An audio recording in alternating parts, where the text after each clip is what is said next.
Cancer భయానక వాస్తవాలు చెప్పాలి అంటే నంబర్స్ ఇంక్రీజ్ అవుతున్నాయి. నంబర్స్ ఇంక్రీజ్ ఒకటే కాదు, అర్లీ స్టేజ్ లో ఇంకా తక్కువగానే ఉన్నాయి. 70% ఆఫ్ క్యాన్సర్ ఈ రోజు కూడా స్టేజ్ 3, స్టేజ్ 4 లో మనం అనుకుంటున్నాం. అర్లీ డిటెక్షన్ అనేటువంటిది మనం కొంతవరకు సిటీస్ లో పర్వాలేదు కానీ, బట్ ఓవరాల్ గా ఇంకా కూడా అర్లీ డిటెక్షన్ అనేది ఎక్కువగా లేదు.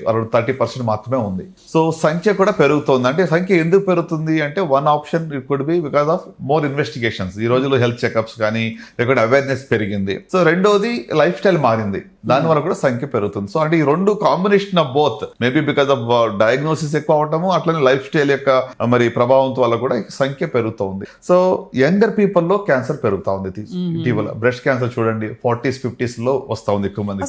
రాండమ్ గా వచ్చేస్తున్నాయి కదా sir. Yes, colon cancer young people వస్తా ఉంది 40s లో. నో అలార్మ్స్ లేకుండా సడన్ గా వస్తుంది. కొన్నిసార్లు తెలిసేటప్పటికే స్టేజ్ 4 లో ఉంటా ఉంది. సో ఐ థింక్ ఇట్లా ఓవరాల్ గా మనం చూస్తుంటే సడన్లీ ఇది ఒక సైలెంట్ పాండమిక్ లాగా అనుకోవచ్చు మనం. అంటే మనం కోవిడ్ గురించి అంత మాట్లాడుకున్నాం చూడండి. కోవిడ్ మొత్తం ఓవరాల్ చూస్తే 10 million డెత్స్ అంటే 1 crore. మన క్యాన్సర్ మనం every year we lose 1 crore people to cancer.